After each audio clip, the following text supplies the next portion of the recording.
Hello everyone, this is Kundan Kumar. Welcome to learning sessions. अगर आप इस सीआईबी एग्जाम की प्रिपरेशन कर रहे हो तो हमारे पास ईवीएम सब्जेक्ट का फुल कोर्स अवेलेबल है, जिसके अंदर हम आपको प्रोवाइड करवाते हैं क्वेश्चन वीडियोस जो कि हिंदी और इंग्लिश लैंग्वेज के में। इसी के साथ हम आपको मॉक टेस्ट भी प्रोवाइड करते हैं, जिनकी हेल्प से आप इजीली रिवीजन कर सकते हो। और ये जो हमारी लाइव क्लासेस होती हैं वो आपको रिकॉर्डेड फॉर्म में भी मिल जाती है। तो अगर आप सिस्टमेटिक वे में ईवीएम सब्जेक्ट की प्रिपरेशन करना चाहते हो तो फटाफट से हमारे को रोल कर लीजिए। हमारे जो कोर्सेज हैं वो इजिली एक्सेसिबल है।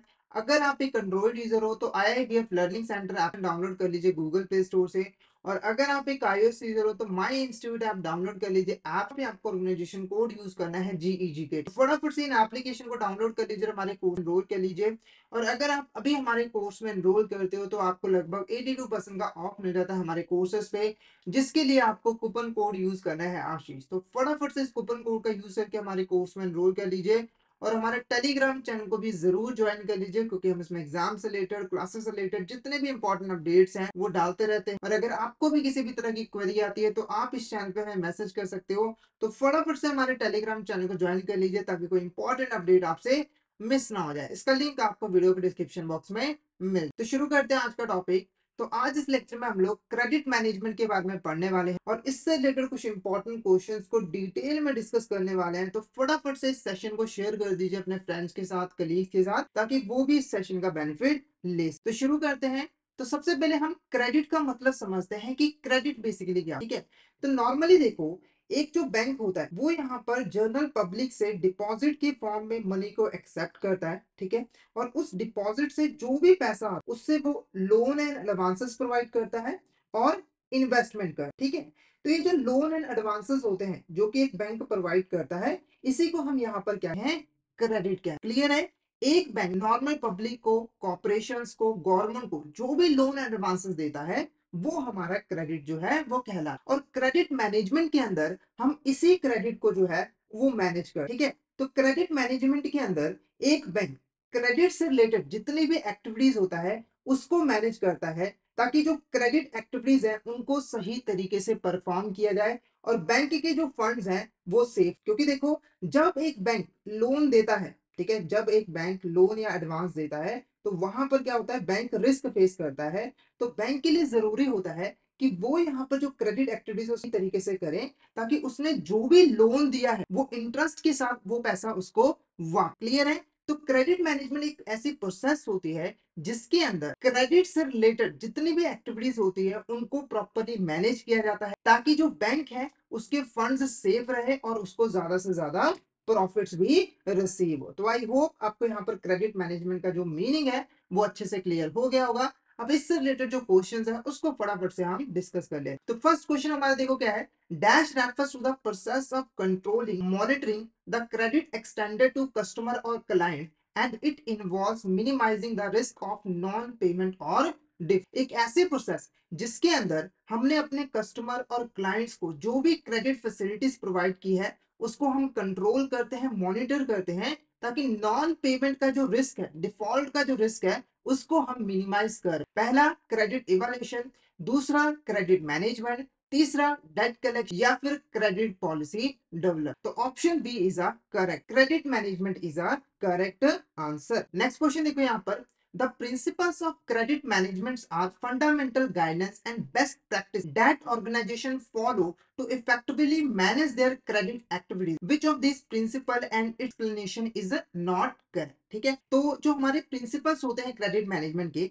वो एक बैंक को हेल्प करते हैं अपनी क्रेडिट एक्टिविटीज को इफेक्टिवली मैनेज करने के लिए। तो कौन सी स्टेटमेंट यहाँ पर प्रिंसिपल के रिगार्डिंग करेक्ट नहीं है? तो क्वेश्चन का आंसर करने से पहले जो प्रिंसिपल्स है हमारे क्रेडिट मैनेजमेंट का है उसके बारे में यहाँ पर पढ़ लेते हैं, ताकि आप आसानी से इस क्वेश्चन का आंसर कर पाओ, ठीक है। तो यहाँ पर कुछ इंपॉर्टेंट प्रिंसिपल्स हैं, गाइडलाइंस हैं, जिनको एक बैंक फॉलो करती है अपनी क्रेडिट एक्ट को मैनेज। तो एक एक करके उनके बारे में डिस्कस करते हैं। तो पहला जो प्रिंसिपल है वो है सेफ्टी ऑफ फंड। इस प्रिंसिपल के अकॉर्डिंग जो बैंक होता है वो अपने क्रेडिट एक्ट को इस तरीके से कंडक्ट करता है कि उसके जो फंड्स हैं वो सेफ रहे। जैसे अगर मान के चलो किसी बैंक ने लोन प्रोवाइड किया कस्टमर को, तो इस तरीके से वो लोन प्रोवाइड करेगा कि उसका जो पैसा है वो टाइम पर इंटरेस्ट के साथ वापस आ जाए, डिफॉल्ट ना हो, ठीक है।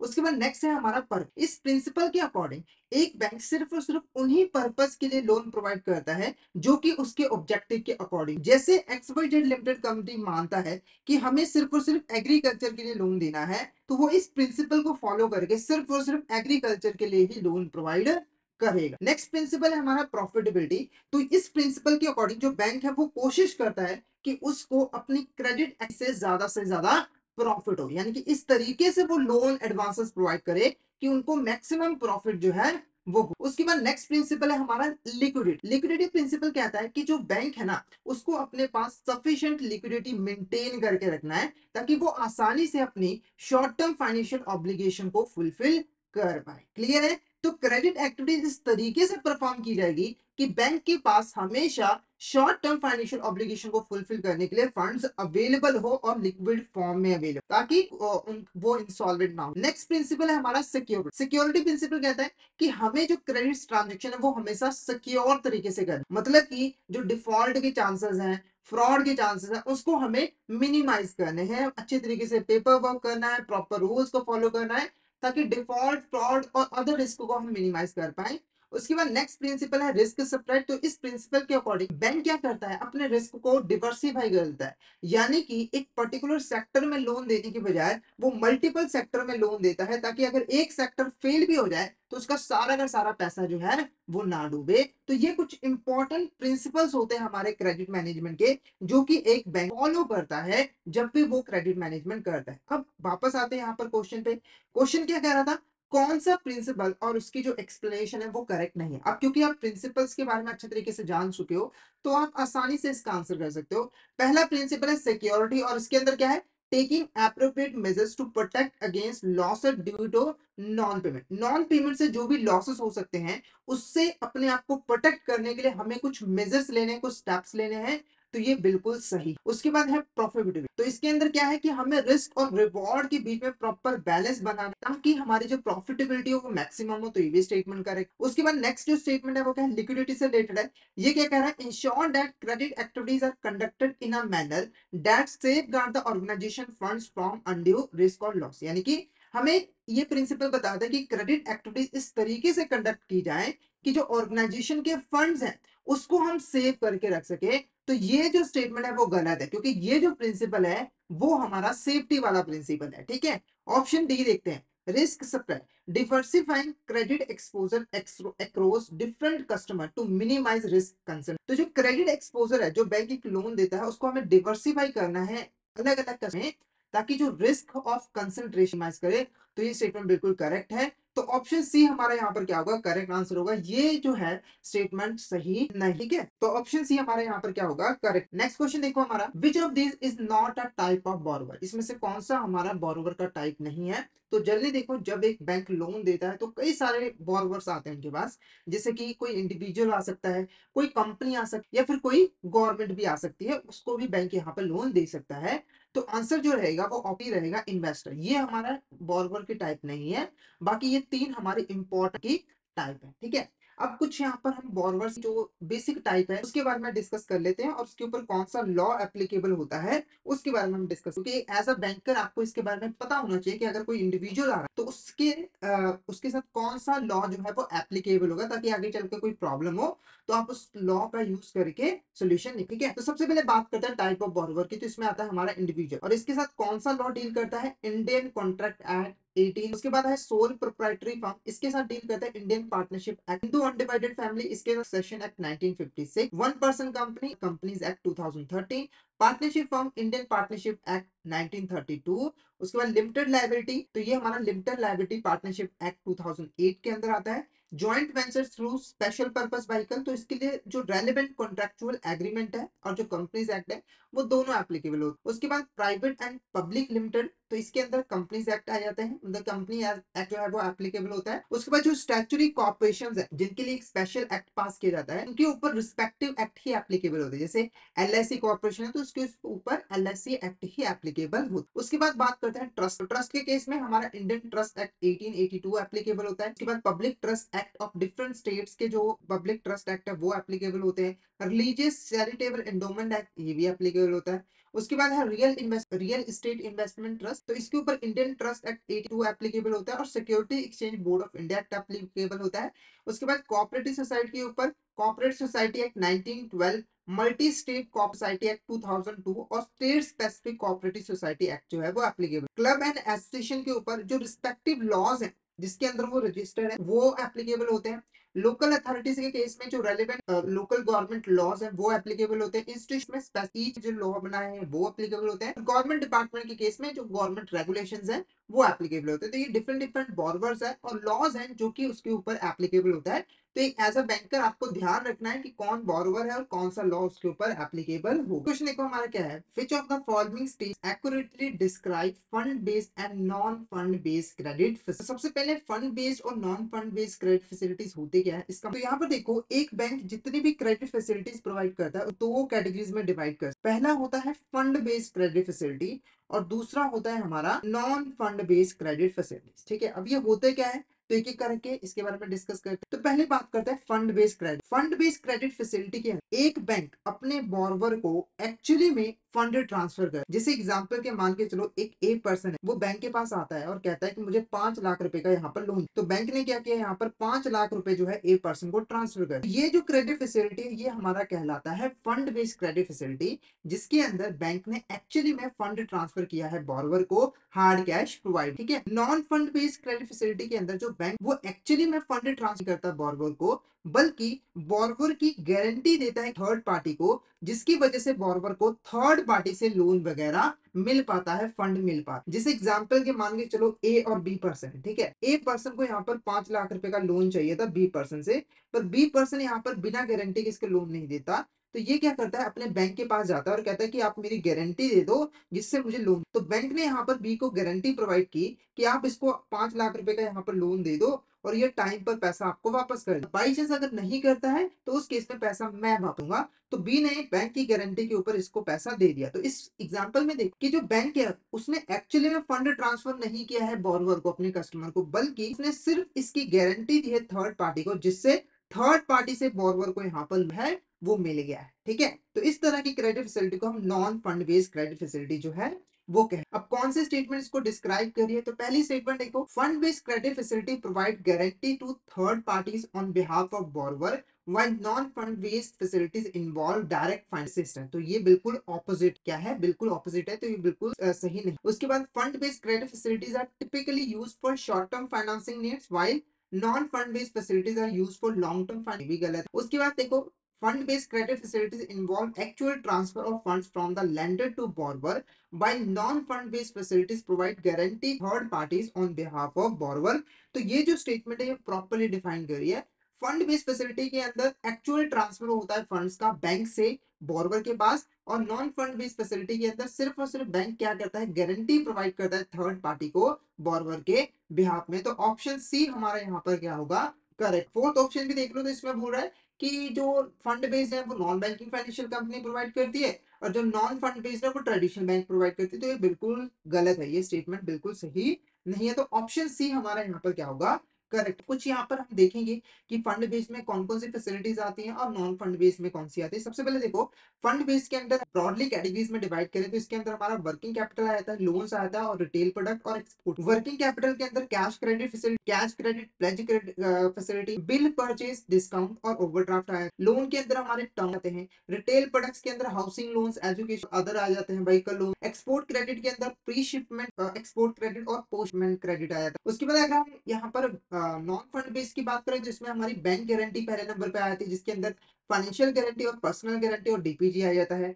उसके बाद लेटर ऑफ क्रेडिट के अंदर डॉक्यूमेंट्री लेटर ऑफ क्रेडिट और standby letter of credit आ जाता है, और डेरिवेटिव के अंदर हमारा क्रेडिट डेरिवेटिव आ जाता है। तो ये कुछ क्रेडिट फैसिलिटीज है जो कि हमारे फंड बेस और नॉन फंड बेस में आती है। ठीक है, नेक्स्ट क्वेश्चन देखो, which of this statement is correct regarding classification of fund based credit. अगर क्रेडिट को क्लासिफाई करना चाहे तो इसमें से कौन सी स्टेटमेंट करेक्ट है, तो पहली स्टेटमेंट कह रही है fund based credit can be divided on the base of period as short term credit long. ये स्टेटमेंट कह रही है कि जो फंड बेस्ड क्रेडिट है उसको हम पीरियड के बेसिस पे डिवाइड कर सकते हैं, और पीरियड की दो कैटेगरी में डिवाइड कर सकते हैं, एक है शॉर्ट टर्म क्रेडिट और एक है लॉन्ग टर्म क्रेडिट। तो ये बिल्कुल करेक्ट, ठीक है। शॉर्ट टर्म क्रेडिट के अंदर हमारे कैश क्रेडिट, ओवरड्राफ्ट आया, और लॉन्ग टर्म क्रेडिट के अंदर जो टर्म लोन होते हैं वो है। उसके बाद credit can also be classified based on purpose. तो जो क्रेडिट है उसको हम पर्पस की बेसिस पे, कि लोन किस पर्पस के लिए दिया जा रहा है उसके बेस पे भी डिवाइड कर सकते हैं। पर्पस के बेस पर इसको हम working capital finance, fix asset project finance, export finance और क्रॉप लोन में डिवाइड कर सकते हैं, तो बिल्कुल करेक्ट। उसके बाद banks can classify there credit portfolio based on the type of customer, like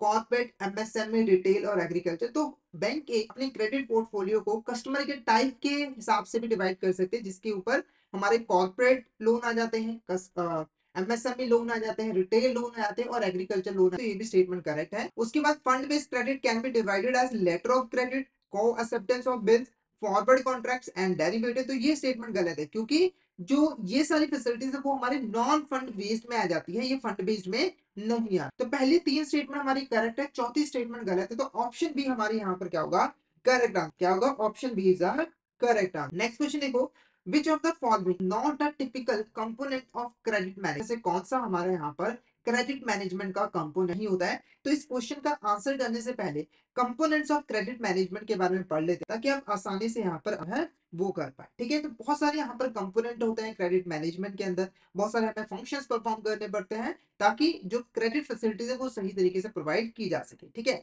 तो पहला कंपोनेंट है credit policy develop. Credit management के सबसे पहले हम एक क्रेडिट पॉलिसी को यहाँ पर डेवलप करते हैं, जिसके अंदर हम यहाँ पर गाइडलाइंस और क्राइटेरिया को स्टैब्लिश कर, इसको फॉलो करके हम क्रेडिट फैसिलिटीज प्रोवाइड करें। जैसे कि क्रेडिट लिमिट कितनी हो, टर्म कितने टर्म के लिए हम लोन प्रोवाइड करेंगे, कंडीशंस क्या होंगी, उसके लिए गाइडलाइंस और क्राइटेरिया स्टैब्लिश करते हैं, ठीक है।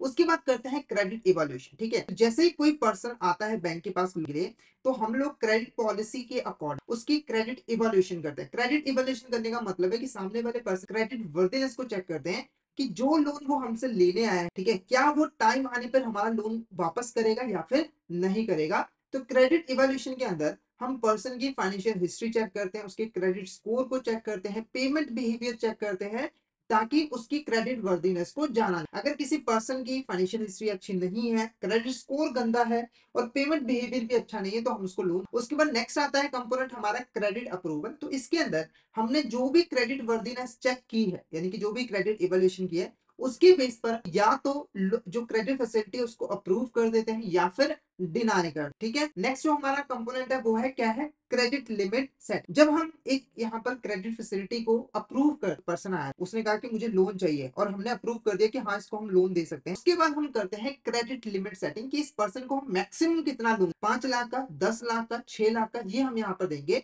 अब ये जो है उसकी फाइनेंशियल कैपेसिटी और रिस्क प्रोफाइल को देख किया है। अगर फाइनेंशियल कैपेसिटी अच्छी है, वो रिस्क कम रिस्क है, तो उसको हम ज्यादा अमाउंट में लोन जो है वो दे सकते हैं। उसके बाद जो नेक्स्ट कंपोनेंट होता है वो होता है क्रेडिट टर्म नेगोशिएशन। तो इसके अंदर हम जो क्रेडिट फैसिलिटी की टर्म एंड कंडीशन वो नेगोशिएट करते हैं, यानी सिंपल भाषा में कहो तो हम फिक्स करते हैं कि ये जो कॉन्ट्रैक्ट होगी इसकी टर्म एंड कंडीशन क्या होगी, यानी कि रीपेमेंट पीरियड कितना होगा, इंटरेस्ट कौन सा चार्ज किया जाएगा, कितने टाइम में इंस्टॉलमेंट यहाँ पर पे करनी होगी, ये सारी चीजें जो है वो हम यहाँ पर डिसाइड कर। उसके बाद नेक्स्ट आता है हमारा क्रेडिट मॉनिटर। तो क्रेडिट टर्म नेगोशिएशन करते ही हम क्या करते हैं, लोन प्रोवाइड कर, यानी कि लोन डिसवर्स कर देते हैं। और जैसे लोन डिसवर्स कर देते हैं, लोन प्रोवाइड कर देते हैं बॉर्रोवर को, वहां से हमारा क्रेडिट मॉनिटरिंग स्टार्ट। तो क्रेडिट मॉनिटरिंग के अंदर हम नजर रखते हैं कि जो पर्सन ने हमसे लोन लिया है उस लोन को, पैसे को उसी पर्पस के लिए यूज करे जिस पर्पस के लिए उसने लोन लिया है। यानी कि अगर एक पर्सन ने यहाँ पर अपने बिजनेस को स्टार्ट करने के लिए लोन लिया है, तो वो पैसे को इसी के लिए यूज करे, ना कि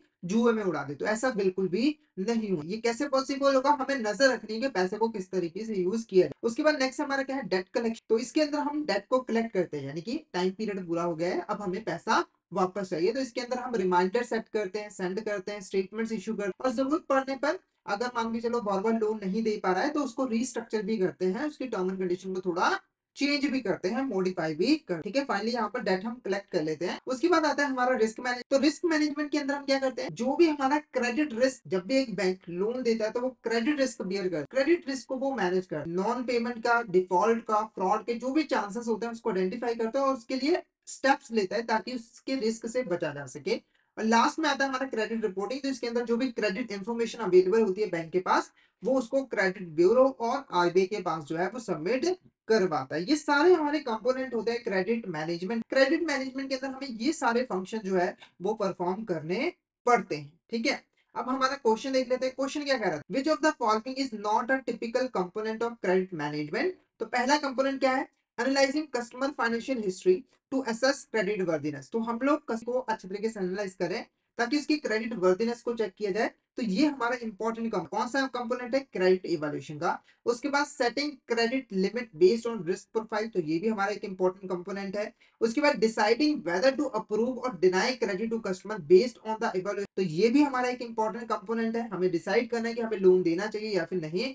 उसके बाद managing marketing comparison to attract new customer, तो हम जो मार्केटिंग उसको मैनेज कर रहे हैं ताकि हमारे पास ज्यादा से ज्यादा कस्टमर हो, तो ये हमारा कंपोनेंट नहीं होता है क्रेडिट का, ये हमारा मार्केटिंग का जो है होता है। तो option D is the correct answer, ये हमारा कंपोनेंट नहीं है क्रेडिट। नेक्स्ट क्वेश्चन देखो क्या है, priority sector means, priority sector का यहाँ पर मतलब क्या होता है, ठीक है। तो क्वेश्चन का आंसर करने से पहले प्रायोरिटी सेक्टर का मतलब, प्रायोरिटी सेक्टर क्या है, तो सिंपली देखो हमारी जो गवर्नमेंट है, ठीक है, हमारी जो गवर्नमेंट है और जो आरबीआई है, ठीक है, उसने कुछ यहाँ पर ऐसे सेक्टर्स आइडेंटिफाई किए हैं जो कि हमारी कंट्री के लिए बहुत ज्यादा जरूरी है और हमारी कंट्री की डेवलपमेंट के लिए उन सेक्टर की डेवलपमेंट यहाँ पर बहुत ज्यादा जरूरी, और उन्हीं सेक्टर को हम क्या कहते हैं, प्रायोरिटी सेक्टर। जैसे एग्जांपल के लिए एग्रीकल्चर, ठीक है, हमारे देश के लिए एग्रीकल्चर बहुत ज्यादा इंपॉर्टेंट सेक्टर है क्योंकि हमारे देश की जो आधी जनसंख्या है वो एग्रीकल्चर के ऊपर डायरेक्टली और इनडायरेक्टली डिपेंडेंट है, ठीक है।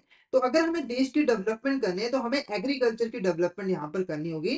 तो एग्रीकल्चर बेसिकली क्या है, एक तरह का प्रायोरिटी सेक्टर, ठीक है। सिंपली अगर मैं यहाँ पर कहूँ ऐसे सेक्टर जो कि हमारे देश के लिए बहुत ज्यादा जरूरी है और हमारे देश की डेवलपमेंट के लिए इन सेक्टर्स की डेवलपमेंट करना जरूरी है, वो हमारा प्रायोरिटी सेक्टर कहलाता है। अब आप मीनिंग समझ चुके हो तो आप आसानी से आंसर कर पाओगे। तो पहली स्टेटमेंट क्या करिए, the sector of the economy that is given preferential treatment और priority in terms of lending and support by financial sectors, जिनको यहाँ पर फाइनेंशियल इंस्टीट्यूशन जो है लैंडिंग करने में प्रायोरिटी देती है, उनको सपोर्ट करती है। या फिर इस sector with the lowest priority of investment and development, ऐसे सेक्टर जहां पर इन्वेस्टमेंट और डेवलपमेंट की जो प्रायोरिटी है वो बहुत कम दी जाती है, ठीक है, उसके ऊपर ज्यादा ध्यान नहीं दिया जाता।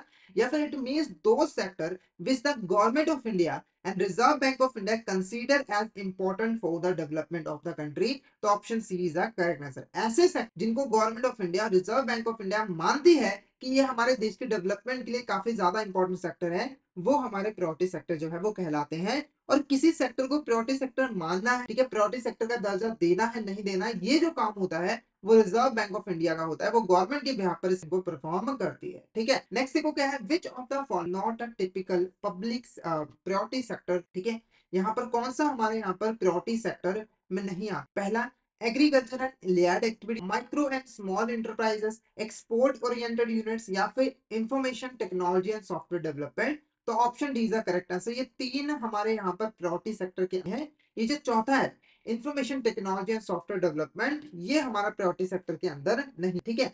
अब यहाँ पर हम प्रायोरिटी सेक्टर कैटेगरीज को एक बार डिस्कस कर लेते हैं ताकि आगे जब क्वेश्चन हम करें तो आप तरह की कंफ्यूजन। तो मेनली हमारे यहाँ पर ये सारे जो है वो प्रायोरिटी सेक्टर के अंदर, जैसे कि एग्रीकल्चर है, export credit, education, house, social infrastructure, renewable energy, others, weaker section और माइक्रो स्मॉल मीडियम एंटरप्राइजेस, ये सारे के सारे हमारे यहाँ पर प्रायोरिटी सेक्टर के अंदर है। तो टोटल यहाँ पर हमारे 9 सेक्टर हैं जो कि प्रायोरिटी सेक्टर के अंदर आते हैं। तो इनको यहाँ पर याद कर लीजिए के ऊपर कई सारे क्वेश्चन जो है वो बन। फटाफट से क्वेश्चन देखते हैं। तो नेक्स्ट क्वेश्चन हमारा क्या है, which statement best defines priority sector land, कौन सी ऐसी स्टेटमेंट है जो कि बेस्ट तरीके से प्रायोरिटी सेक्टर लैंडिंग को डिफाइन करते हैं। तो सबसे पहले प्रायोरिटी सेक्टर लैंडिंग है क्या, तो प्रायोरिटी सेक्टर के बारे में हमें पता लग गया, ऐसे सेक्टर जो कि हमारे देश के लिए बहुत ज्यादा जरूरी है और उनकी डेवलपमेंट करनी, ठीक है। अब देखो प्रायोरिटी सेक्टर की डेवलपमेंट करने के लिए जरूरी है कि उसको समय पर एप्रोप्रिएट फंड, यहाँ पर किसी भी सेक्टर की डेवलपमेंट करनी हो तो वहां पर फंड्स की रिक्वायरमेंट होती है, ठीक है। तो हमारा जो आरबीआई है वो क्या करता है, बैंक को क्लियर इंस्ट्रक्शन देता है कि आप यहाँ पर जो भी टोटल लोन प्रोवाइड करते हो उसका एक सर्टेन परसेंटेज आपको प्रायोरिटी सेक्टर में प्रोवाइड। जैसे एग्जांपल के लिए यहाँ पर एक बैंक है एचडीएफसी बैंक, वो यहाँ पर मान के चलो टोटल 100 लाख रुपीस का लोन देता है, ठीक है। तो आरबीआई ने क्लियरली बोला कि 40% आपको प्रायोरिटी सेक्टर में लोन देना होगा, यानी कि 100 लाख में से 40 लाख रुपए का जो लोन है वो इस बैंक को यहाँ पर प्रायोरिटी सेक्टर के अंदर देना पड़ेगा। और इसी प्रैक्टिस को हम क्या कहते हैं, priority sector land. Priority sector landing के अंदर बैंकों को अपने टोटल लोन का एक सर्टेन परसेंटेज जो है वो प्रायोरिटी सेक्टर को लोन की फॉर्म में देना पड़ता, ठीक है। अब ऐसा क्यों होता है, तो जनरली हमारी गवर्नमेंट का फोकस है कि प्रायोरिटी सेक्टर को डेवलप करना है, ठीक है। पर कई बार कई सेक्टर ऐसे हैं जहां पर बैंक लोन प्रोवाइड नहीं करता क्योंकि वो रिस्की है और प्रॉफिट भी कम होता है।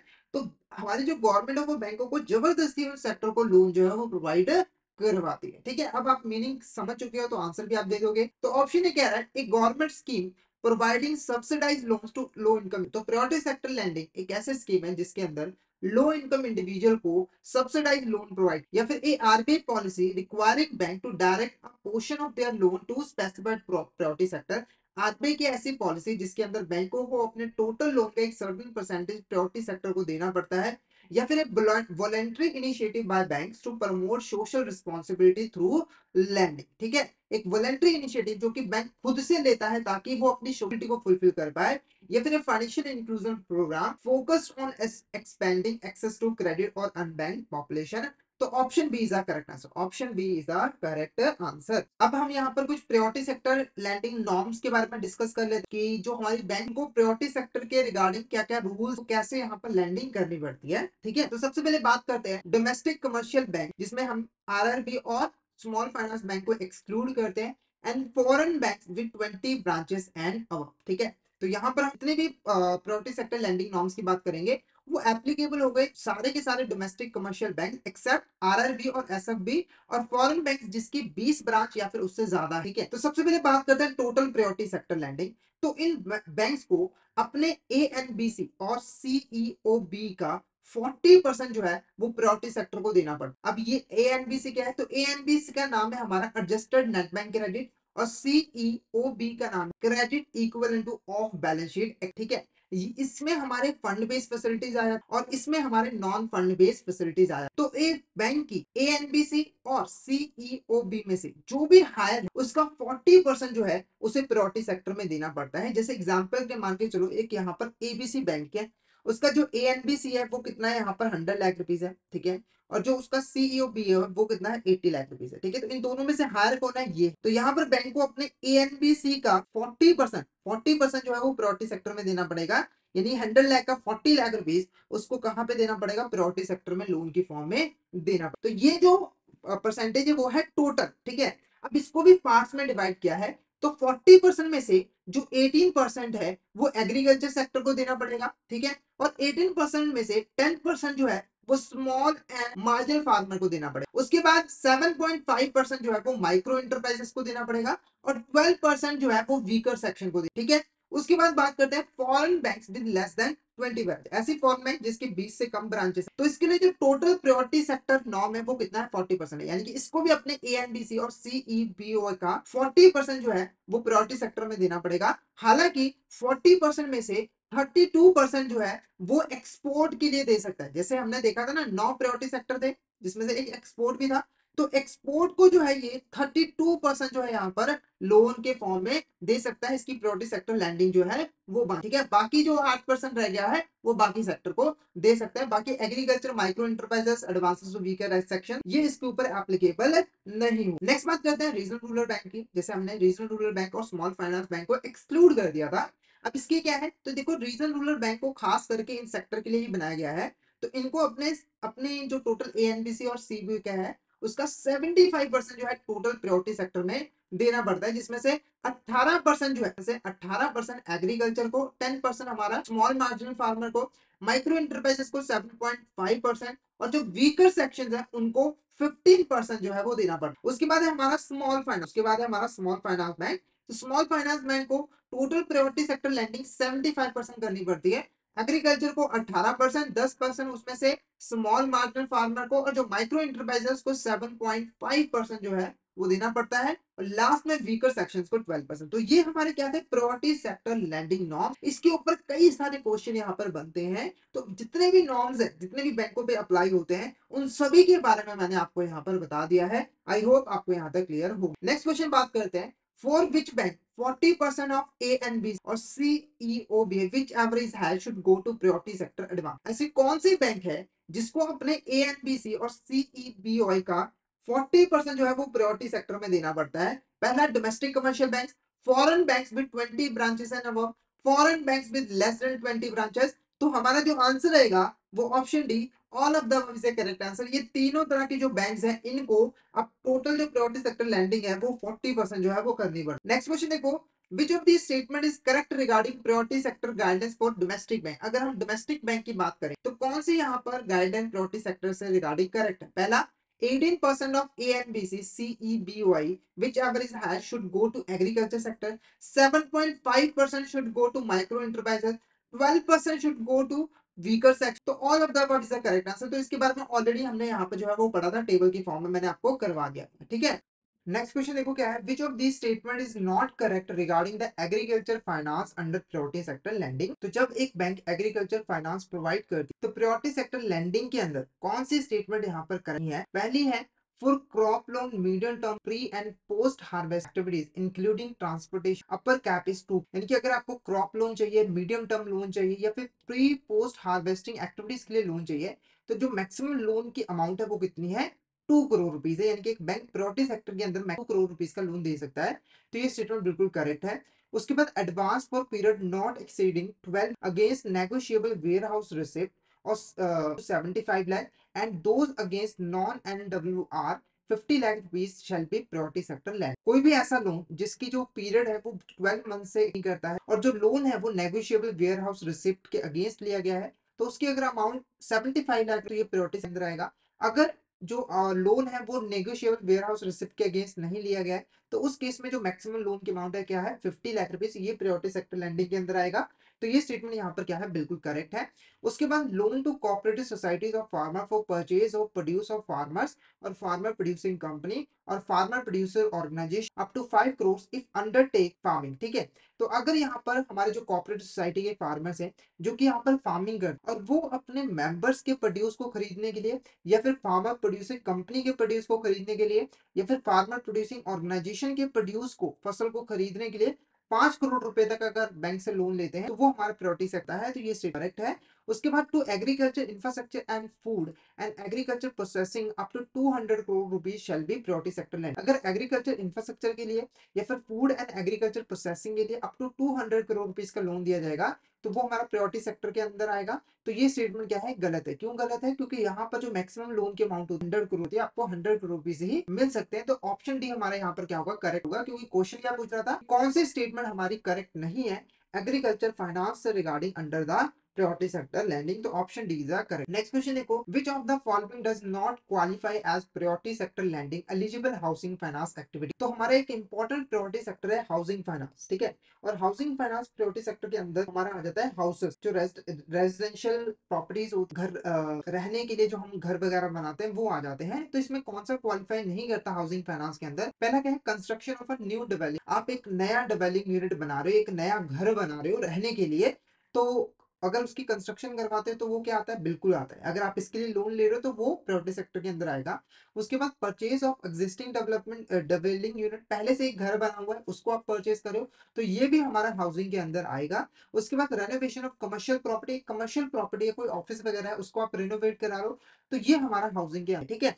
उसके बाद स्लम क्लियरेंस एंड रिहैबिलिटेशन, बहुत स्लम बना हुआ है, ठीक है, झोपड़पट्टी है, उसको आप रिमूव करके वहां पर घर बना रहे हो ताकि लोग उसमें रह सके, ये भी हमारा हाउसिंग के अंदर ही आता है। और यानी कि ए, बी और डी तीनों के लिए अगर आप लोन लेते हो तो वो प्रायोरिटी सेक्टर लैंडिंग के अंदर, हाउसिंग के अंदर जो है वो आएगा और आपको आसानी से जो है वो मिल भी जाए, ठीक है। नेक्स्ट क्वेश्चन देखो, under priority sector loan individual up 35 lakh metropolitan centre and loans up to 25 lakh in other centre for purchase construction of dwelling unit per family provided the overall cost of the dwelling unit in the metropolitan other center should not। पहले तो इस question को समझो कि question क्या कह रहा है, ठीक है। तो जनरली देख, जब हम हाउस जा किसी भी इंडिविजुअल को maximum 35 lakh rupees metropolitan centre में मिलते हैं किसी भी डिवेलिंग यूनिट को परचेज करने के लिए या फिर कंस्ट्रक्ट करने के लिए, और अदर सेंटर में ये जो अमाउंट है वो कितनी है? 25। अगर आप मेट्रोपॉलिटन सेंटर से बिलोंग करते हो तो आपको मैक्सिमम 35 लाख रुपीज का लोन मिलेगा,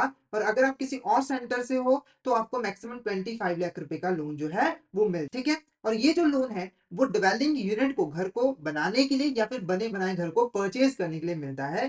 तो ये क्वेश्चन पूछ रहा है कि मेट्रोपॉलिटन सेंटर में और जो अदर सेंटर में हम घर परचेज कर रहे हैं या फिर बना रहे हैं, उसकी मैक्सिमम कॉस्ट कितनी हो जिसके लिए आपको लोन मिल सकता है। पहला 45 lakh in metropolitan centre and 30 lakh in other centre, उसके बाद 30 लाख इन मेट्रोपॉलिटन सेंटर या फिर 45 लाख इन अदर सेंटर।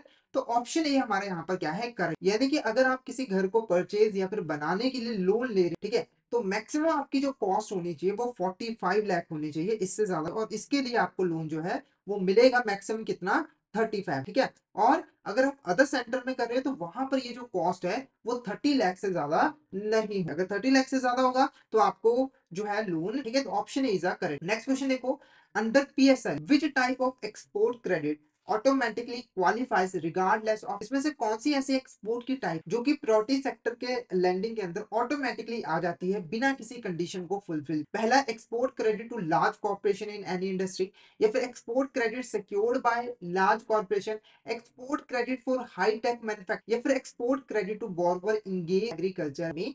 तो इसका जो आंसर है वो ऑप्शन डी। अगर कोई पर्सन एग्रीकल्चर के अंदर इंगेज है, एग्रीकल्चर का काम कर रहा है, या फिर एमएसएमई के अंदर काम करता है और वो एक्सपोर्ट करता है और उसके लिए वो लोन लेता है, तो वो ऑटोमेटिकली प्रायोरिटी सेक्टर लैंडिंग के अंदर आ जाएगा और कोई कंडीशन उसको फुलफिल करने की जरूरत नहीं, ठीक है। तो ऑप्शन डी हमारे यहाँ पर क्या होगा, करेक्ट। तो अगर आप एग्रीकल्चर में इन्वॉल्व हो, एमएसएमई सेक्टर में इन्वॉल्व हो और आप एक्सपोर्ट क्रेडिट ले रहे हो तो बिना किसी टेंशन के आप लोन ले सकते हो, क्योंकि आप इधर ही आप। नेक्स्ट क्वेश्चन देखो, which of the following not considered priority sector lending under the social infrastructure category है। इसमें से कौन सा ऐसी चीज है जो कि प्रायोरिटी सेक्टर लैंडिंग के अंदर नहीं है। पहला, loans for building schools up to 5 crore पर, ठीक है, पर बॉर्बर 5 करोड़ रुपीस दिया गया है ताकि स्कूल्स को बिल्ड किया जा सके। तो ये हमारा सोशल अंदर, आप स्कूल सोशल इंफ्रास्ट्रक्चर सोसाइटी के लिए तो अगर कोई पर्सन स्कूल बनाना चाहता है तो उसको प्रायोरिटी सेक्टर लैंडिंग के अंदर 5 करोड़ रुपीस जो है वो। उसके बाद लोन अप टू 10 करोड़ पर borrower for building health care facility including under Ayushman Bharat. तो अगर कोई पर्सन यहाँ पर हेल्थ केयर फैसिलिटी बनाना चाहता है तो उसको मैक्स 10 करोड़ रुपीस मिल सकते। तो ये भी बिल्कुल करेक्ट है, ये भी हमारा प्रायोरिटी सेक्टर के अंदर ही आ। उसके बाद loan to micro finance for water and sanitation project, micro finance को लोन दिया गया है ताकि वो आगे चलकर वाटर और सैनिटेशन प्रोजेक्ट के लिए लोन दे सके। तो ये भी हमारा सोशल इंफ्रास्ट्रक्चर कैटेगरी आता है। तो all of the above is the correct answer. तो इनके लिए अगर लोन लिया जाता है तो वो प्रायोरिटी सेक्टर के अंदर ही आए, ठीक है। नेक्स्ट क्वेश्चन देखो, what is the maximum loan amount for individual under the renewable energy category for installing solar panel. Renewable energy के अंदर अगर कोई सोलर पैनल को इंस्टॉल करना चाहता है तो उसको कितना लोन है।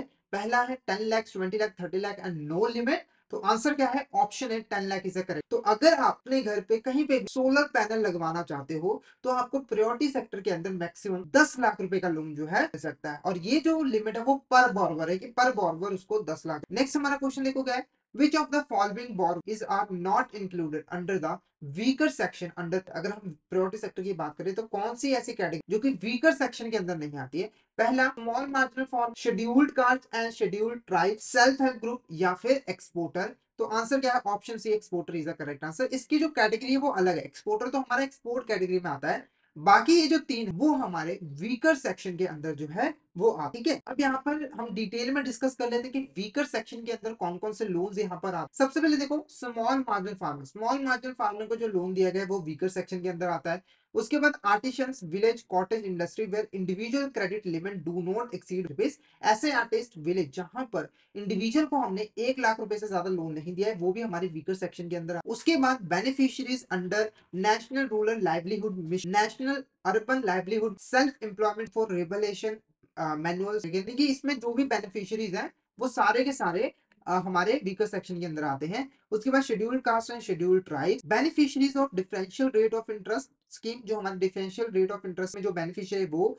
उसके बाद self help group, distressed farmer indebted to non institutional lender, यानी कि ऐसे फार्मर जो जिनके ऊपर जो नॉन इंस्टीट्यूशनल लैंडर्स है उसका बहुत ज्यादा कर्जा है। या फिर D state person other than farmers with loan amount not exceeding 1 lakh per बॉर्वर, ठीक है। तो अगर यहाँ पर कोई भी पर्सन जो कि फार्मर नहीं उसके ऊपर जो है नॉन इंस्टीट्यूशनल लैंडर का बहुत ज्यादा लोन है, ठीक है, तो उसको भी यहाँ पर लोन वगैरह दिया जा सकता है, पर लोन 1 लाख से ज्यादा नहीं होना है। उसके बाद individual woman beneficiaries up to 1 lakh per borrower, कोई भी इंडिविजुअल वुमन और 1 लाख रुपए तक का उसको लोन मिला हुआ है। Person with disability minority communities identified notified by government of India from time to time. तो ये भी हमारा वीकर अंदर आता है। तो आई होप आपको यहाँ पर जो प्रायोरिटी सेक्टर है वो अच्छे से क्लियर हो। ठीक है, नेक्स्ट क्वेश्चन हमारा देखो, नेक्स्ट क्वेश्चन जो हमारा रिलेटेड है वो है माइक्रो स्मॉल मीडियम। ठीक है, तो यहाँ पर गवर्नमेंट ऑफ इंडिया ने एक प्रॉपर नोटिफिकेशन जारी की थी जून 26 दो, और इसके अंदर उसने माइक्रो स्मॉल मीडियम इंटरप्राइजेस की डेफिनेशन दी थी। तो कौन सी डेफिनेशन यहाँ पर करेक्ट? तो सबसे पहले माइक्रो स्मॉल मीडियम इंटरप्राइज क्या है? को माइक्रो स्मॉल मीडियम इंटरप्राइज को हम शॉर्ट में एमएसएमई कह देते हैं। ठीक है, एमएसएमई ऐसी कंपनीज होती हैं जो कि छोटे लेवल के ऊपर जो है वो काम, माइक्रो बहुत छोटी है, स्मॉल उससे थोड़ी सी बड़ी है, मीडियम थोड़ी सी बड़ी है। ठीक है, पर अल्टीमेटली वो छोटे लेवल के ऊपर ही काम करी है, वो ज्यादा बड़ी कंपनीज नहीं। जैसे इंडिया के आप देखोगे बहुत सारी कंपनीज है जो कि छोटे छोटे लेवल पे जो है वो काम कर रही है, तो वो हमारे सारे एमएसएमई सेक्टर के अंदर आ जाती हैं, और इनका डेवलप होना काफी ज्यादा जरूरी है, और ये भी आता है। ठीक है, अब कौन सी डेफिनेशन करेक्ट? तो सबसे पहले देखो, इस नोटिफिकेशन के अंदर हमारी जो एमएसएमई सेक्टर है उसको दो चीजों के हिसाब से डिफाइन, कौन माइक्रो है, कौन सी दो चीजें हैं? सबसे पहले जो कंपनी है उसकी प्लांट एंड में कितनी इन्वेस्टमेंट है और उसकी कितनी टर्न, इन दो चीजों के बेसिस पे हमने इंडस्ट्री को जो है वो क्लासिफाई किया है। ठीक है, तो सबसे पहले बात करते हैं माइक्रो। माइक्रो इंटरप्राइज ऐसी इंटरप्राइज जिसने यहाँ पर प्लांट एंड मशीनरी में 1 करोड़ से ज्यादा इन्वेस्ट की हुई है, और उसकी जो टर्नओवर है वो 5 करोड़ से ज्यादा। सिंपल कहने का मतलब, कोई भी कंपनी मान के चलो एक्सवाईजेड कंपनी, इसने अपने प्लांट एंड मशीनरी में जो मैक्सिमम इन्वेस्टमेंट की है वो 1 करोड़ की है, इससे ज्यादा नहीं की है, और उसकी जो टर्नओवर है वो 5 करोड़ है या फिर उससे कम है, उससे ज्यादा नहीं है। तो ये हमारे माइक्रो इंटरप्राइज के अंदर, तो ये डेफिनेशन बिल्कुल करेक्ट है। उसके बाद small enterprise investment in plant does not exceed 10 crore and turnover does not exceed 50 crore. तो जो स्मॉल इंटरप्राइज है वो ऐसी इंटरप्राइज होती है जिनकी प्लांट में जो इन्वेस्टमेंट है वो 10 करोड़ से ज्यादा एक्सीड नहीं करनी चाहिए, और जो टर्नओवर है 50 करोड़ से ज्यादा एक्सीड नहीं करनी चाहिए। तो ये भी स्टेटमेंट बिल्कुल करेक्ट है। उसके बाद medium enterprises investment in plant and machinery does not exceed 50 crore rupees, और जो टर्नओवर है वो 500 करोड़ से ज्यादा नहीं होनी चाहिए। तो ये जो डेफिनेशन है ना वो गलत है। क्यों गलत है? क्योंकि मीडियम इंटरप्राइज ऐसी इंटरप्राइज होती है जिसकी प्लांट एंड मशीनरी में जो इन्वेस्टमेंट है वो 50 करोड़ से ज्यादा नहीं होनी चाहिए, और जो टर्नओवर है वो 250 करोड़ से ज्यादा। ठीक है, तो यहाँ पर प्लांट एंड मशीनरी का तो ठीक बता दिया गया था, पर जो टर्नओवर है उसको 500 करोड़ बताया गया, जो कि गलत है।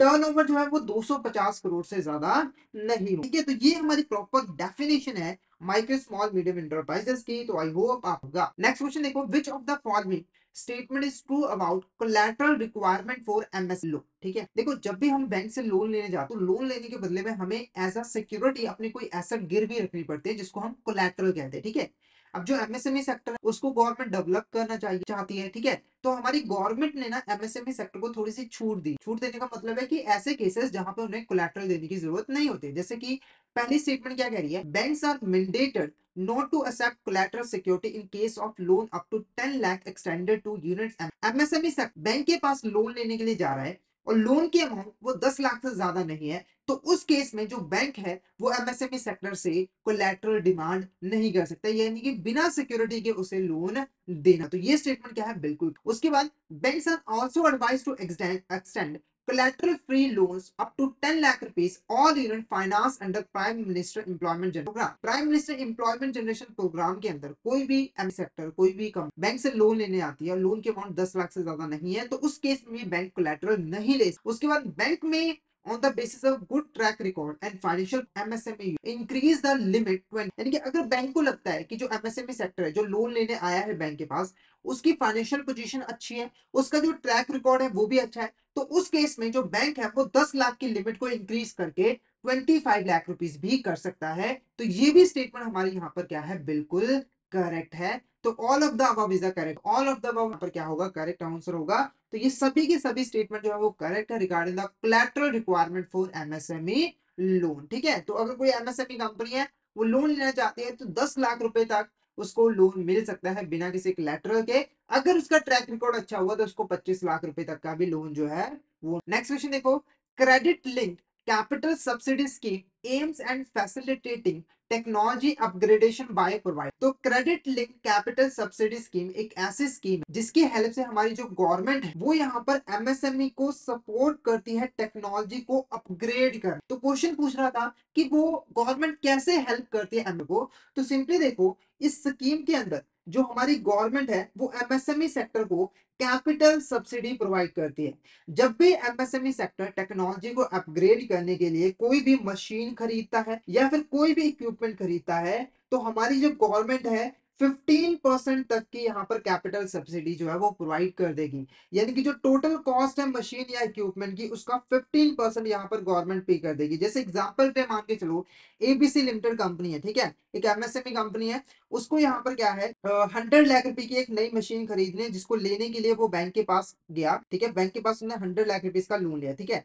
तो इस केस में इसका 15% यानी कि जो 15 लाख रुपए है ना, वो हमारी गवर्नमेंट सब्सिडी के फॉर्म में इसको पे कर देगी, जिससे इसके ऊपर जो बर्डन है वो थोड़ा सा कम हो जाएगा। हालांकि ये जो सब्सिडी है, इसकी जो मैक्सिमम लिमिट है वो कितनी है हमारी यहाँ पर 15 लाख रुपीज है। कितनी यहाँ पर 15 लाख रुपीज है। यानी कि आप जितनी मर्जी मशीन खरीदो, आपको यहाँ पर 15 लाख से ज्यादा सब्सिडी नहीं, ठीक है। यानी कि आपकी जो मैक्सिमम कॉस्ट होनी चाहिए वो कितनी होनी चाहिए, सिर्फ और सिर्फ 1 करोड़। अगर आप 2 करोड़ रुपए लेते हो तब भी आपको 15 लाख रुपए ही यहाँ पर सब्सिडी के फॉर्म में मिल सकता है।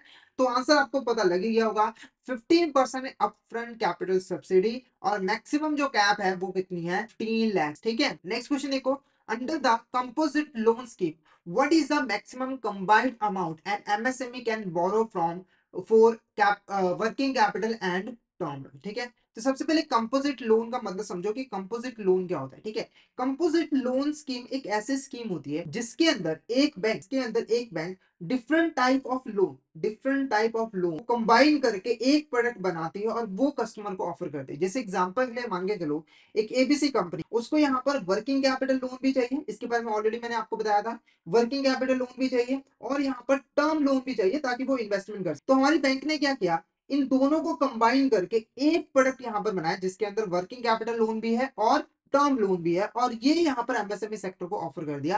तो ये हमारा कंपोजिट लोन स्कीम जो है वो कहलाता है, ठीक है। तो कंपोजिट लोन स्कीम को लेकर ही इसलिए ले आया गया था ताकि हमारा जो एमएसएमई सेक्टर है उसको बस एक बार में ही यहाँ पर उसकी सारी जो रिक्वायरमेंट है वो फुलफिल हो जाए लोन से। यानी कि एमएसएमई सेक्टर को हम एक बार में ही वर्किंग कैपिटल लोन भी दे देंगे, टर्म लोन भी दे देंगे, डिफरेंट डिफरेंट पेपर प्रोसीजर करने की जरूरत। तो जो मैक्सिमम लोन की अमाउंट है वो कितनी है वो हमें बतानी है। तो 10 लाख, 20 लाख, 1 करोड़ या फिर 2 करोड़। तो option C 1 crore is the correct. अगर कोई एमएसएमई सेक्टर जो है कंपोजिट लोन स्कीम के अंदर लोन लेने जाता है, तो उसको वर्किंग कैपिटल और टर्म लोन को मिलाकर जो मैक्सिमम लोन है वो 1 करोड़ रुपए तक का ही यहाँ पर मिल सकता, ठीक है। तो ऑप्शन सी हमारा क्या होगा, करेक्ट। नेक्स्ट क्वेश्चन देखो, RBI has issued guidance on large exposure framework implemented with effect from 1 April 2019. Large exposure is defined as the sum of all exposure values of the to a counterparty or group connected counterparties is equal to or above 10%। तो question थोड़ा सा बड़ा है, question को हम part लेंगे। सबसे पहले देखो, आरबीआई ने यहाँ पर लार्ज एक्सपोजर फ्रेमवर्क के रिगार्डिंग गाइडेंस इशू की थी, जिसको 1 अप्रैल 2019 से जो है इंप्लीमेंट किया, ठीक है। तो इस गाइडलाइन के अंदर लार्ज एक्सपोजर क्या है इसको प्रॉपरली डिफाइन किया गया था। तो इस गाइडलाइन के अकॉर्डिंग लार्ज एक्सपोजर बेसिकली क्या होता है, तो बैंक की जो टायर 1 कैपिटल है, यहाँ पर बैंक की जो टायर 1 कैपिटल है उसके 10% या फिर उससे अब के अमाउंट का जो भी लोन है, जो भी एक्सपोजर है, वो हमारा लार्ज एक्सपोजर कहलाता है। जैसे एग्जांपल पे मान के चलो, एक एबीसी बैंक है, ठीक है, उसकी जो टायर 1 कैपिटल है वो कितनी है, 100 लाख रुपीज है, और वो यहाँ पर 20 लाख रुपए जो है वो लोन प्रोवाइड कर रहा है 20% को। तो आप देखोगे कि ये जो एक्सपोजर है ये यहाँ पर इसका 20% है। क्या है, 20% है। तो ये हमारा लार्ज एक्सपोजर जो है वो कहलाएगा। यानी कि कोई भी लोन है उसकी जो अमाउंट है, उसकी जो वैल्यू है, अगर वो हमारे टायर 1 कैपिटल के 10% या फिर उससे अबव, तो वो हमारा लार्ज एक्सपोजर जो है वो कहलाए। यानी कि अगर यहाँ पर 10 लाख लोन देता तब भी ये हमारा लार्ज एक्सपोजर ही होता है, क्योंकि हमने कहा 10% के इक्वल या फिर उससे अब। तो ये क्वेश्चन यही पूछ रहा था कि ये जो 10% है वो किस चीज का है, तो मैंने आपको बता दिया, बैंक की जो टायर 1 कैपिटल है, बैंक की जो टायर 1 कैपिटल है उसका। क्लियर है। नेक्स्ट क्वेश्चन देखो यहाँ पर, विच of this statement is not correct regarding the exposure limit for individual और ग्रुप काउंटर पार्टीज। ठीक है, तो एक बैंक यहाँ पर एक इंडिविजुअल और ग्रुप काउंटर पार्टीज को मैक्सिमम कितना लोन दे सकता है, उसकी लिमिट के रिगार्डिंग कौन सा स्टेटमेंट करेक्ट नहीं है। पहला, the exposure ceiling limit are 20% for tier 1 capital in case of single counter party. यानी कि अगर कोई सिंगल काउंटर पार्टी आता है बैंक के पास लोन लेने के लिए, तो बैंक अपने टायर 1 कैपिटल का 20% ही मैक्सिमम लोन दे सकता है। यानी कि अगर मान के चलो एबीसी बैंक है, एक सिंगल पर्सन, एक पर्सन इसके पास लोन लेने आता है, 100 लाख रुपीज इसकी टायर 1 कैपिटल, तो मैक्सिमम ये 20 लाख रुपीज लोन इसको दे सकता है, इससे ज्यादा नहीं दे सकता। तो ये स्टेटमेंट बिल्कुल करेक्ट है। हालांकि एक्सेप्शनल केसेस के अंदर जो बोर्ड है वो चाहे तो इसको थोड़ा और इंक्रीज कर सकता है और इसको 25% कर सकता है, तो ये स्टेटमेंट बिल्कुल करेक्ट है। उसके बाद exposure ceiling limit are 25% in case of group of interconnected counter parties, यानी कि अगर एक ग्रुप ऑफ बोरोवर आता है, जैसे ए बी सी, ये तीन बोरोवर है, वो तीनों इंटरक्रेटेड है, वो ग्रुप बना के बैंक के पास लोन लेने आते हैं, तो उस केस में मैक्सिमम 25% यहाँ पर बैंक लोन दे सकता है। तो ये भी स्टेटमेंट क्या है, बिल्कुल करेक्ट है। उसके बाद exposure ceiling limit are 35% for tier 1 capital in case of combined single counter party और ग्रुप ऑफ इंटरकनेक्टेड काउंटर, यानी कि एक बैंक सिंगल काउंटर पार्टी और ग्रुप ऑफ काउंटर पार्टी दोनों को मिलाकर मैक्सिमम 35% अपनी टायर 1 कैपिटल का लोन दे सकता है। तो ये स्टेटमेंट गलत है, ये कोई कंडीशन है ही नहीं, ये मैंने ऐसे ही यहाँ पर क्वेश्चन में डाल दिया है। तो ये जो स्टेटमेंट है वो गलत है, ये जो स्टेटमेंट है वो यहाँ पर गलत है, बाकी दो स्टेटमेंट बिल्कुल करेक्ट है। तो जो एक्सपोजर सीलिंग लिमिट है वो आपको पता लग गया होगा। इंडिविजुअल है, सिंगल पार्टी, तो मैक्सिमम 20%, एक्सेप्शनल केसेस में 5% इंक्रीज कर सकते हैं, और ग्रुप के केस में ये कितना है, 25। ठीक है, नेक्स्ट क्वेश्चन देखो, what is the maximum allowable exposure a bank can have to single NBFCs and group of connected NBFC bank के पास आता है तो मैक्सिमम बैंक कितना लोन दे, और अगर ग्रुप ऑफ एनबीएफसी आता है तो मैक्सिमम कितना लोन दे सकता है। तो लिमिट सेम, अगर कोई सिंगल एनबीएफसी आता है तो उसको 20% अपने टायर 1 कैपिटल का, अगर ग्रुप ऑफ एनबीएफसी आता है तो उसको 25% टायर 1 कैपिटल का। तो option C is correct answer. तो लिमिट बिल्कुल सेम है, हालांकि वो जो 5% वाली आपको एडिशनल मैंने बताई थी वो इसके ऊपर एप्लीकेबल नहीं होता है, यानी कि इंडिविजुअल एनबीएफसी को 5% एक्सेस में नहीं। नेक्स्ट क्वेश्चन देखो, which of the following component are not use to calculate marginal cost of fund based lending rate, इसमें से कौन सा ऐसा कंपोनेंट है जो कि marginal cost of funds based lending rate को कैलकुलेट करने का यूज नहीं किया जाता है। सबसे पहले marginal cost of fund based lending rate है क्या, उसको समझो। ठीक है, तो ये बेसिकली एक बेंचमार्क, क्या है, एक बेंचमार्क है जिसको यूज करके जो बैंक है वो अपने लैंडिंग इंटरेस्ट रेट को डिसाइड कर, यानी कि एक बैंक जब लोन प्रोवाइड करेगा तो उस लोन के ऊपर वो कितना इंटरेस्ट रेट चार्ज करेगा वो इसके हिसाब से जो है डिसाइड करेगा। जैसे एग्जांपल के अगर ये 5% है तो बैंक इसमें अपना 2% ऐड करके 7% जो है वो अपना इंटरेस्ट रेट डिसाइड कर सकता है। तो ये बेसिकली एक तरह का क्या होता है, हमारा बेंचमार्क होता है इंटरेस्ट रेट के लिए, जो कि यूज करते हैं बैंक अपने लोन्स और एडवांसेस पे इंटरेस्ट रेट को फिक्स कर। तो इसको कैलकुलेट करने के लिए कुछ कंपोनेंट को हम यूज करते हैं। तो क्वेश्चन पूछना है कौन सा ऐसा कंपोनेंट है जिसका हम यूज नहीं करते हैं। पहला, marginal cost of borrowing, profit margin of bank, negative carry on account of CRR, या फिर ऑपरेटिंग कॉस्ट। तो option B is the correct answer, profit margin of a bank, इसको हम इंक्लूड नहीं करते। बाकी ये तीन इंपॉर्टेंट होते हैं। अभी होते क्या है इसके बारे में थोड़ा सा बता दो। मार्जिनल कॉस्ट ऑफ बोरिंग का मतलब है कि एक बैंक यहाँ पर जो भी बोरविंग कर रहा है, ठीक है, बैंक यहाँ पर जो भी बोरविंग कर रहा है उसकी जो कॉस्ट बैंक को आ रही है, और बैंक अपने नेटवर्थ के ऊपर जो भी रिटर्न पे कर रहा है, यानी कि कैपिटल के ऊपर जो भी रिटर्न पे कर रहा है, इन दोनों को जब हम ऐड कर देते हैं तो वो हमारा मार्जिनल कॉस्ट ऑफ बोरविंग कहलाता है। यानी कि एक बैंक के पास जो टोटल फंड्स है उसकी जो कॉस्ट बढ़ रही है बैंक को, वो हमारा मार्जिनल कॉस्ट ऑफ बोरविंग होता है। उसके बाद negative carry on account of CRR का मतलब है कि जो सीआरआर के अगेंस्ट आपने जो भी डिपॉजिट्स आरबीआई के पास जमा करवा के रखे हैं उसके ऊपर जो भी आपको रिटर्न नहीं मिल रही है उसकी वजह से, आपको पता होगा सीआरआर के ऊपर कोई भी इंटरेस्ट रेट नहीं मिलता है, जिससे बैंकों को लॉस होता है। लॉस का मतलब ऐसे डायरेक्ट तो नहीं, मतलब कि अगर कहीं और देती तो उसको इंटरेस्ट। ठीक है, ऑपरेटिंग कॉस्ट क्या है कि एक लोन प्रोवाइड करने के लिए, ठीक है, जितनी भी लोन की एक्टिविटीज परफॉर्म कर रहा है बैंक, उसमें जो उसकी कॉस्ट आ रही है, क्योंकि देखो प्रोसीजर्स होते हैं, एम्प्लॉयज रखने पड़ते हैं, उनके ऊपर जो भी कॉस्ट होती है वो हमारी ऑपरेटिंग कॉस्ट आती है, और इन तीनों को मिलाकर हम यहाँ पर marginal cost of fund base को कैलकुलेट कर लेते हैं। ठीक है, नेक्स्ट क्वेश्चन देखो, dash is a bank account that shows science of potential trouble but has not been classified as non-performing asset. This means that borrower is making some payment in the loan but they may be late or irregular. ठीक है, सबसे पहले इस question को समझ, ये question क्या कह रहा है, ये जो क्वेश्चन है ना वो एसेट क्लासिफिकेशन के रिगार्डिंग, हमारी जो बैंक है उनको अपनी एसेट्स को प्रॉपर्ली क्लासिफाई जो है वो करना। ठीक है, तो यहाँ पर पूछ रहा है एक ऐसा अकाउंट, एक ऐसा बैंक अकाउंट या फिर एक ऐसी जिसके अंदर ना ट्रबल शो हो रहा है, मतलब कि गड़बड़ होने के चांसेस शो हो रहे हैं, पर अभी तक ये नॉन परफॉर्मिंग एसेट नहीं। वो कौन सा अकाउंट होता है, performing asset, trouble asset, risky management या फिर स्पेशल अकाउंट। तो option D special mention account is a correct. Special mention account ऐसे अकाउंट होते हैं जिसके अंदर आपको किसी तरह की थोड़ी सी जो है वो गड़बड़ आपको दिख रही होती है, मतलब ये चांसेस होते हैं कि फ्यूचर में जाकर ये डिफॉल्ट करेंगे और ये नॉन परफॉर्मिंग एसेट बन जाएंगे, पर अभी तक ये नॉन परफॉर्मिंग एसेट नहीं बने हैं, यानी कि इसने किसी भी तरह का डिफॉल्ट नहीं किया है। तो ये हमारा स्पेशल, जैसे एग्जांपल के मान के चलो एक पर्सन, उसको एबीसी बैंक ने यहाँ पर लोन प्रोवाइड किया था और इसको हर महीने जो है वो इंस्टॉलमेंट पे करनी है और उसके ऊपर जो इंटरेस्ट है वो भी यहाँ पर पे करना है, ठीक है। तो जैसे ही हमने इसको लोन दिया है, ठीक है, एक साल के बाद, एक साल तक इसने अच्छा लोन वगैरह वापस किया, इंस्टॉलमेंट दिया, एक साल के बाद इसने क्या किया, जो पेमेंट है उसको देर कर दिया, मतलब कि हमने इसको बोला था हर 15 तारीख को जमा करवाए, कभी ये 20 को करवा रहा है, कभी ये 25 को करा रहा है, कभी ये 30 को करा रहा है, मतलब कि पेमेंट करने में बहुत ज्यादा लेट कर। अब बैंक को लग रहा है कि यहाँ पर कोई ना कोई गड़बड़ है, हो सकता है कि ये यहाँ पर डिफॉल्ट करेगा। तो जैसे ही ये चीज होती है तो बैंक इसको क्या कर देता है, इसको स्पेशल मेंशन अकाउंट कैटेगरी में डाल देता है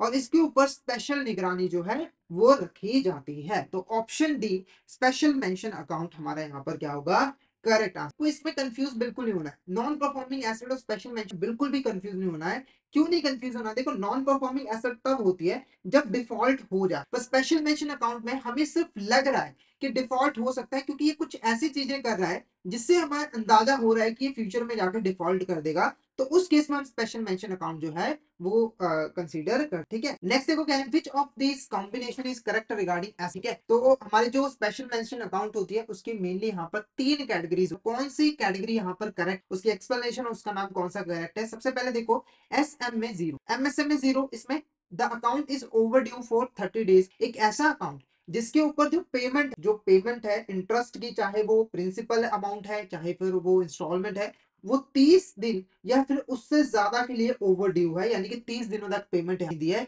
तो ये स्टेटमेंट बिल्कुल करेक्ट। एक ऐसा अकाउंट, ठीक है, एक ऐसा अकाउंट जिसको कोई पेमेंट करनी थी इंटरेस्ट की इंस्टॉल और उसने 30 दिनों तक पेमेंट की है, तो उसको हम यहाँ पर SMA 0 के अंदर इंक्लूड कर। उसके बाद आता है हमारा SMA 1, ठीक है। कोई भी अकाउंट जिसकी जो पेमेंट है वो 31 दिन से लेकर 60 दिन तक ड्यू हो चुकी है, तो वो हमारा SMA 1 बन जाता है, बिल्कुल सही है। उसके बाद हमारा SMA 2 आता है, the account is overdue for 61 days to 90 days, तो ये भी स्टेटमेंट बिल्कुल करेक्ट, ठीक है। उसके बाद SMA 3, the account is overdue for 81 to 99 days, तो ये गलत है क्योंकि हमारी जो SMA की कैटेगरी होती है वो 3 ही हुई। अगर 30 दिनों तक पेमेंट नहीं हुई है तो वो हमारा SMA 0 हुआ, 31 दिन से लेकर 60 दिनों तक पेमेंट नहीं हुई है तो वो हमारा SMA 1 हो गया।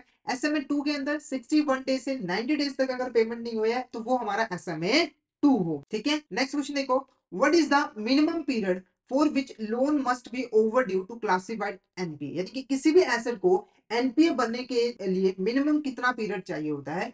ऑप्शन 30 डेज, 60 डेज, 90 डेज और 120 डेज। तो option C is the correct answer 9। अगर कोई भी ऐसी एसेट, ठीक है, कोई भी ऐसी एसेट है, आपने कोई भी लोन दिया था, अगर उसका इंटरेस्ट पेमेंट, ठीक है, या फिर instalment payment, principal payment 90 days से ज्यादा ओवरड्यू हो गया, यानी कि 90 डेज हो चुके हैं और आपको पेमेंट अभी तक नहीं मिली है, 90 डेज तक का डिफॉल्ट हो चुका है, तो वो जो एसेट है उसको हम नॉन परफॉर्मिंग एसेट जो है वो बना देते हैं। और इसको हम नॉन परफॉर्मिंग एसेट क्यों कहते हैं, क्योंकि इस एसेट ने बैंक के लिए परफॉर्म करना बंद कर दिया, क्योंकि बैंक को इससे किसी भी तरह की इनकम जनरेट नहीं हो रही है, क्योंकि जो सामने वाला बोरोवर है वो ना तो इंस्टॉलमेंट पे कर रहा है और ना ही इसके ऊपर जो इंटरेस्ट है वो पे कर रहा है, ठीक है। तो मिनिमम पीरियड कितने का है, हमारा 90 डेज का है। मिनिमम पीरियड कितने का है, 90 डेज। नेक्स्ट क्वेश्चन देखो, ए लोन और advance account will be considered as NPA where, एक लोन और एडवांस कब NPA कंसीडर किया जाता है। तो सबसे पहले बात करते हैं टर्म लोन की, ठीक है। Interest and instalment of principal remain over due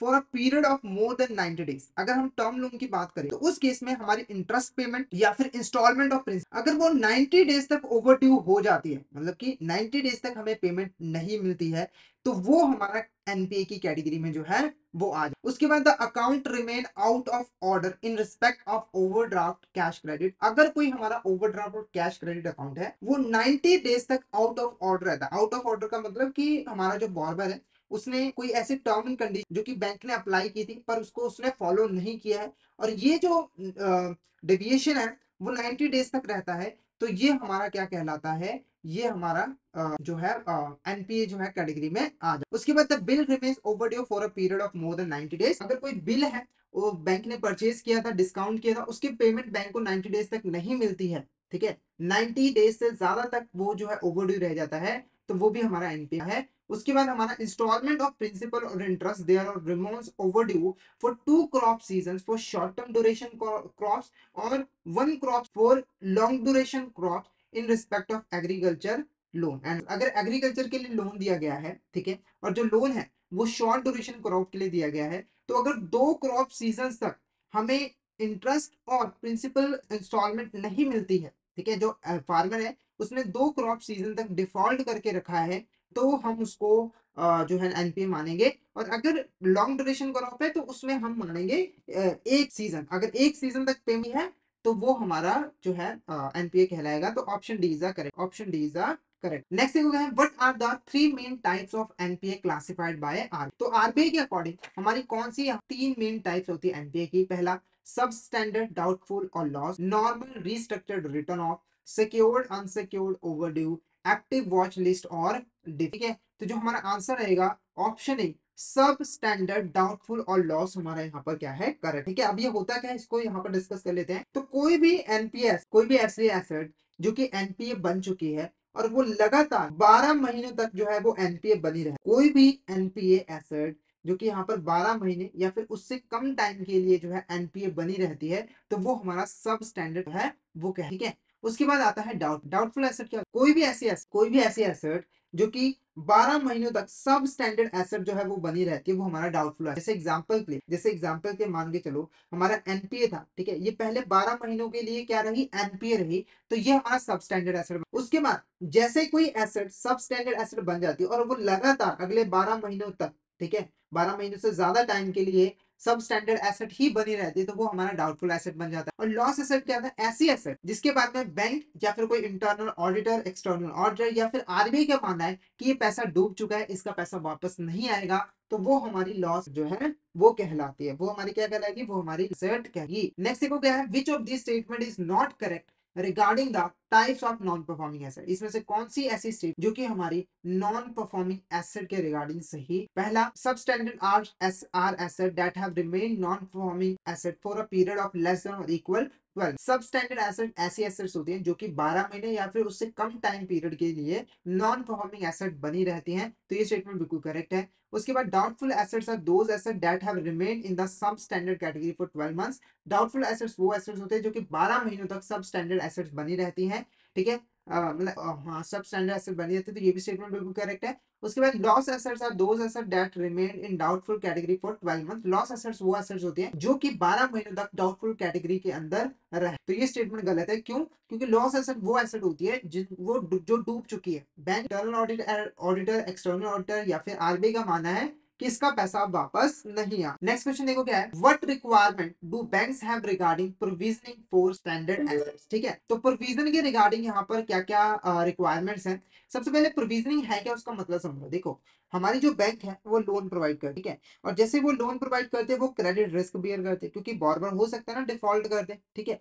तो बैंक के लिए जरूरी होता है कि वो जो भी यहाँ पर लोन प्रोवाइड करती है, ठीक है, चाहे वो एनपीए है चाहे वो स्टैंडर्ड एसेट्स है, उसका एक सर्टन परसेंटेज अपने पास रिजर्व करके रख ले। जैसे अगर 100 लाख रुपए का लोन दिया है तो उसका 1% यानी कि 1 लाख रुपए बैंक अपने पास क्या है, रिजर्व करके रख ले, ताकि अगर बाई चांस यहाँ पर कोई भी डिफॉल्ट होता है तो वो उस लॉस को एब्जॉर्ब कर सके, उस लॉस को मैनेज कर पाए, तो यही हमारा प्रोविजनिंग कहलाता है। तो बैंक को जैसे जैसे प्रॉफिट होता है उस प्रॉफिट में से वो कुछ हिस्सा जो है इन एसेट्स के बदले प्रोविजन क्रिएट करने के लिए रख लेती है, संभाल के रख लेती है, रिजर्व करके रख लेती है, ताकि जब जरूरत हो तो उस पैसे को यूज सके। तो कौन सी रिक्वायरमेंट यहाँ पर करेक्ट है हमारी, पहली, farm credit for agriculture activities. ठीक है, तो ये जो रिक्वायरमेंट है वो हमारी स्टैंडर्ड एसेट के लिए, स्टैंडर्ड एसेट वो एसेट्स होती है जो कि बिल्कुल ठीक ठाक होती है, अच्छे तरीके से परफॉर्म कर रही होती है, बैंक को प्रॉपर इनकम कमा के दे रही होती है, ठीक है। तो पहला देखो क्या है, farm credit for agriculture activities, तो इस केस में कितना है 0.25%, तो ये बिल्कुल यानी कि अगर यहाँ पर फार्म क्रेडिट दिया गया है एग्रीकल्चर एक्टिविटीज के लिए तो उसका 0.25% बैंक को प्रोविजन क्रिएट करना पड़ेगा, ठीक है। अगर 100 रुपए दिया है तो 25 पैसे अपने पास संभाल के रखने पड़े। उसके बाद देखो advances to small micro enterprises, इस केस में भी 0.25%, ये भी बिल्कुल correct. Advances to commercial real estate sector 1%, ये भी सही है। इसके बाद और अदर लोन एडवांसेस, तो इसके अलावा कोई भी लोन हो उसके लिए जो कंडीशन है वो कितना है 0.40%, तो ये बिल्कुल करेक्ट है। तो ऑप्शन डी हमारा यहाँ पर क्या होगा, करेक्ट। तो ये सारे के सारे करेक्ट हैं। तो स्टैंडर्ड एसेट जो प्रोविजन की अमाउंट होती है वो बहुत ही कम, ठीक है। नेक्स्ट बात करते हैं provisioning for non performing asset. अगर नॉन तो उसके लिए थोड़ा सा प्रोविजन ज्यादा क्रिएट है।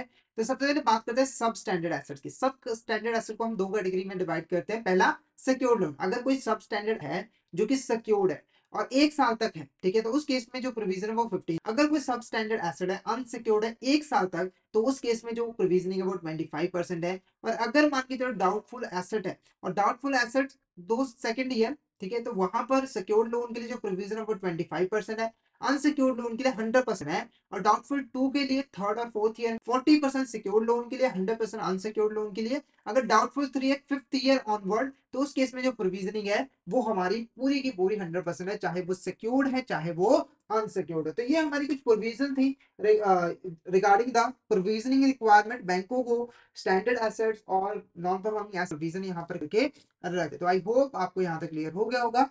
अगर आपको किसी भी तरह का डाउट आता है तो आप चैट बॉक्स में पूछ सकते हो, और अगर आपको क्लियर हो गया है तो एक बार चैट में जरूर बता दीजिएगा, ताकि मुझे भी यहाँ पर पता लग जाए। और अगर आप सिस्टमेटिक वे में एबीएम सब्जेक्ट की प्रिपरेशन करना चाहते हो तो हमारे कोर्स में जरूर एनरोल कर लीजिए, जिसके अंदर हम आपको प्रोवाइड करवाते हैं कोर्सेज जो कि हमारे हिंदी और इंग्लिश लैंग्वेज के मिक्स में अवेलेबल होते हैं। इसी के साथ हम आपको mock test, mega mock test भी प्रोवाइड कर सकते हो। और ये जो हमारी लाइव क्लासेस होती हैं वो आपको भी मिल। तो अगर आप वे में एबीएम सब्जेक्ट की प्रिपरेशन करना चाहते हो तो फटाफट से हमारे कोर्स में एनरोल कर लीजिए। हमारे जो कोर्सेज है वो इजीली एक्सेसिबल है। अगर आप एक एंड्रॉइड यूजर हो तो आईआईबीएम लर्निंग सेंटर एप्लीकेशन डाउनलोड कर लीजिए गूगल प्ले स्टोर से। और अगर आप एक आईएएस यूजर हो तो माई इंस्टीट्यूट ऐप डाउनलोड कर लीजिए। आप वहां पे आप कोड यूज करना है, तो फटाफट से इन एप्लीकेशन को डाउनलोड कर लीजिए और हमारे कोर्स एनरोल कर लीजिए। और अगर आप अभी हमारे कोर्स में एनरोल करते हो तो आपको लगभग 82% का ऑफ मिल जाता है हमारे कोर्सेज पे, जिसके लिए आपको कूपन कोड यूज करना है। आप फटाफट से इस कूपन कोड का यूज करके हमारे कोर्स में एनरोल कर लीजिए। और हमारे टेलीग्राम चैनल को भी जरूर ज्वाइन कर लीजिए, क्योंकि हम इसमें एग्जाम से रिलेटेड, क्लासेस रिलेटेड जितने भी इंपॉर्टेंट अपडेट्स हैं वो डालते रहते हैं। और अगर आपको भी किसी भी तरह की क्वेरी आती है तो आप इस चैनल पे हमें मैसेज कर सकते हो। तो फटाफट से हमारे टेलीग्राम चैनल को ज्वाइन कर लीजिए, ताकि कोई इंपॉर्टेंट अपडेट आपसे मिस ना हो जाए। इसका लिंक आपको वीडियो के डिस्क्रिप्शन बॉक्स में मिल जाए। तो आज के लिए इतना ही। अगर सेशन अच्छा लगा तो सेशन को लाइक कर देना, हमारे चैनल को सब्सक्राइब कर देना, और शेयर जरूर कर देना अपने फ्रेंड्स के साथ, कलीग्स के साथ, ताकि वो भी सेशन का बेनिफिट ले सके। तो thank you so much everyone, मिलते हैं नेक्स्ट क्लास में।